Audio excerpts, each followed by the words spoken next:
Welcome students to the fourth session on the changing village structure in India. We have looked at how villages are defined, the features of villages, their structures. We have also looked at theorists like S.C. Dubey, A.R. Desai and M.N. and their viewpoints on village studies. This session, as we conclude the village structures, we will look at the various features of the village structure and how the villages are in the process of change. The modernization of villages is what we will start with. The village has always been studied from the economic aspects. The focus of most studies has been the increase in agricultural production, income generation and asset accumulation. The understanding of villages is far beyond economics and income generation. Villages are a hub of social interactions and a space which redefines the working relationship among people and between caste groups. The change in the development of rural areas can be attributed to the inventions of the various government policies and programs. These developmental programs are aimed at enhancing the income level of people in rural areas. However, there is a need to look at the rainfall in the area, the storage facilities, developmental issues and the various interventions by the government in these villages. Indian society is known across the world for the caste system. For the Indian society to progress and develop, the caste system should be eradicated. The principle that all people are equal should be accepted and is an essential characteristic for a modern society. As long as caste system exists, the development of the economy will be hampered. A society has to be considered as a modern economy and cannot follow the principles of the caste system, because modernization tends to treat people equally. But caste system evidently has a differential treatment to people. As India's culture basically comes from the rural areas, meaning that the origins of traditions and cultures is based on village interactions. Social discrimination in the rural area is much more evident in all human interactions. Even though Indians live in villages and agriculture is their occupation, India was known as an modernizing country. This was because even though people were basically engaged in agriculture, the majority of the people were involved in the production of the agricultural products. These agricultural products needed a market, and hence the need to open the villages to the other parts of the country was important. The opening up of the village economy led to the development of the economy and improved the urban-rural ties. However, the caste system continued to play a significant role in the development of the markets. The buying and selling continued between the various caste groups, but with the limitation of the caste defined boundaries. Caste groups continued to be endogamous and restricted interactions with other caste group members. We will also look at the significance of these village studies. The need to understand the village structure becomes essential to the understanding of the development of India. As the caste system is unique to the Indian society, the caste system has been a subject for study in the academic field. The study usually focuses on creating awareness on the caste practices and the describing the patterns of rituals followed and the distinct practices adapted by various caste groups. These studies usually do not intend to eradicate the caste system. The studies that focus on the caste system rarely focus on the economy of the villages. There are studies that focus on the economic development of the villages and do not focus on the caste system. Studies that focus on the economy of the village describe the social system as well as, but the social and economic systems do not converge, and both are described as existing in the village. Researchers who have studied the villages have shown how the village structure has been changing rapidly due to the exposure to modernization and better transportation. The opening of the villages to the outside world has caused the villages to change rapidly. Now we will look at the traditional village structure. The need to study the villages was due to the necessity of connectivity. As technology was being introduced in India, the need to connect the remote parts of the country became essential. In this process of reaching out to the remote villages, the large amount of resources also was discovered. This process of modernization increased the exposure to these villages and led to an assumption that these villages were self-sufficient. The Indian village structure was regarded as a traditional hub of the society. Villages usually lacked connectivity due to the lack of roads and transportation facilities. Villages usually operated as an independent unit of sustenance with the lack of money and resources, where people usually exchanged goods and services. The mere exchange of goods and services diminished the need for money used as currency. The process of modernization was lopsided as it suddenly opened some of the villages to the global markets. The villages that were profitable to the global markets were connected through means of transportation, while some of the villages with less strategic importance were ignored. The villages being self-sufficient became a myth in some villages and a reality in some other villages. The fact that the villages used to have weekly markets is a reality.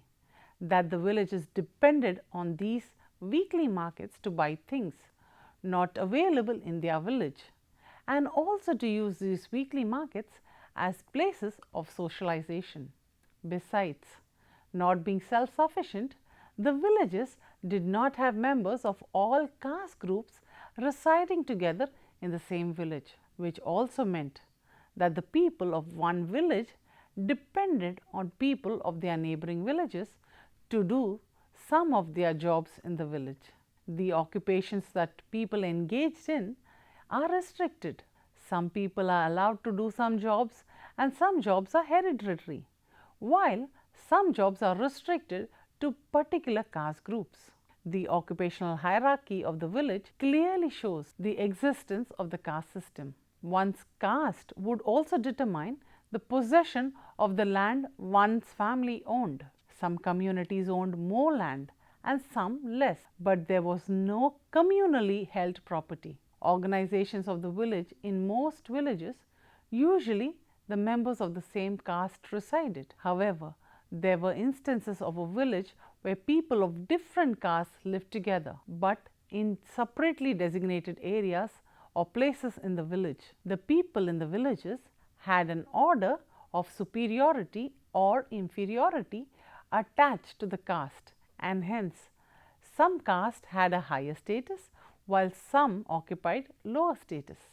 In most villages, the well-built houses are in the main area of the village. This also meant that the well-structured houses usually also is an indicator of a better status.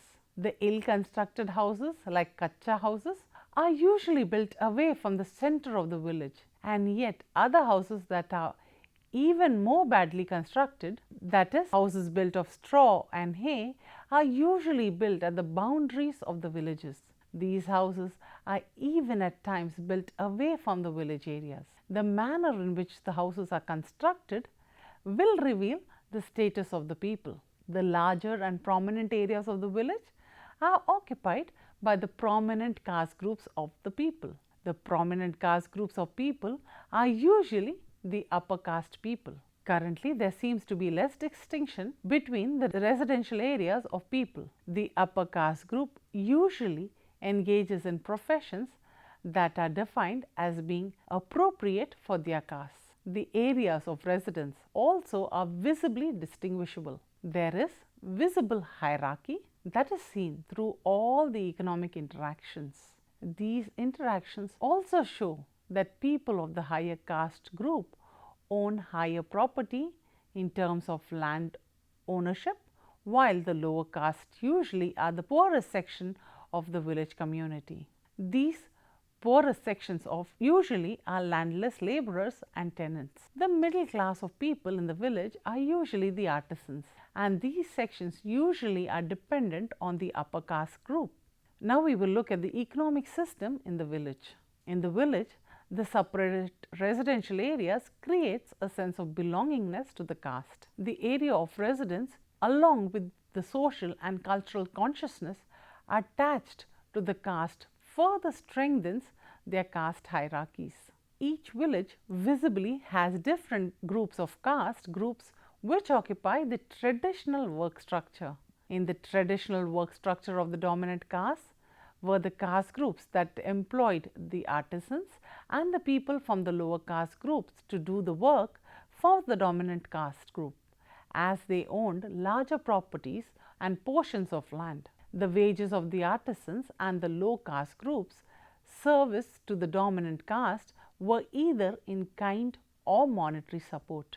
The worker would work for the dominant caste, but the amount of work is not limited, but the wages are limited. And if there were more than one person doing the work, the wages gets divided and all get paid equally. The wages are not multiplied by the number of people doing the work. Here we will look at the hereditary structure. The headman of the village is usually from the dominant caste. The headman is on hereditary basis. Traditionally, the headman decided all matters relating to the economic aspects and at times matters relating to social and cultural needs as well. The headman was seen as a powerful head in the village, among the villagers and even outside the village. He would work with the village accountant and handle tax related matters. The village accountant also would be from the Brahmin community. The security personnel in the village were usually recruited from the lower caste community. Besides the serious offences, all law and discipline issues were handled and headed by the headman. Even the village festivals were presided over by the headman. Dispute within the same caste groups were handled by the village panchayat. In the case the issues or castes were unresolved, it would come to the headman. The headman played a significant role in the village with the help of his caste group. We will look at the changes in agriculture as a livelihood. The traditional ways of livelihood gradually started changing during the British period. The advancement in the transportation facilities and technology led to the disintegration of the traditional occupations of the artisans and also of the agricultural farmers. The traditional occupations started requiring lesser number of people due to mechanization. This in turn led to people resorting to alternate forms of employment. Some people started working outside the village on the outskirts of the city.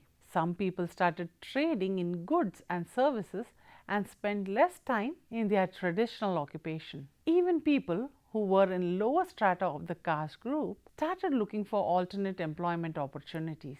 The work that was paid in kind started getting paid in terms of money, and the trading patterns started changing with the disintegration of the village economic system. These changes led to many new occupations coming into existence. As the traditional occupation job structure was changing, the usually deprived caste group were employed into other occupations due to shortage of labor. The lower caste group started owning land and getting into cultivating land, which in the normal structure was totally not at all acceptable. In the changing economic structure and occupational structure, there was also a change in the headship of the village. The position of the headman was usually based on hereditary and was a position that people occupied based on their birth status of the person. Being born as an heir of the headman was the only qualification to rule the village or be in charge of the village. With the changing structure of the village and the prominence of the British rule, the headman's role was no longer based on one's birth into the headman's family. The headman was elected through consensus and through electoral rolls. This change in the selection of the headman was now also taking responsibility of the agricultural produce and the expansion of the market in line with the new government system. The new system of governance by the British was helpful in expanding the markets and also encouraged people to be involved in multiple jobs away from their traditional occupation. The changing occupational structure and the expansion of the village markets to the urban areas led to changes in the religious rituals. The rigid caste lines of interaction started diluting and being more accommodative. The need to eat and associate only within one's caste group has started changing. This change is because in the urban areas there was no way of identifying the traditional caste groups and with the areas of their residence and also their caste practices. With the opening up of the village to the urban areas, the lifestyle of the people also started modifying, and caste practices were not followed rigidly as it was difficult to follow the caste practices. It was difficult to identify people belonging to particular caste groups as their lifestyles were modified due to the expansion of the markets. The changing occupational hierarchy was impacting all aspects of human life and was redefining the caste lines of interaction. The unity among villages are also weakening, and hence attachment to one's caste group also tends to weaken. We will look at the limitations to social change. The change in the economic status of the people has redefined the understanding of the caste system in the villages. However, this change has not completely replaced the caste system and the caste hierarchy. The change has started, but the change is gradual. In villages where the Brahmins or upper castes were more in number in sheer size with maximum land holdings, this situation is still yet to change. Even though the landless started working as laborers in industries, their position from the lower ranks of the caste system does not change. The belief that changes in the land policies would enhance their positions, but in reality there was not much change in their position.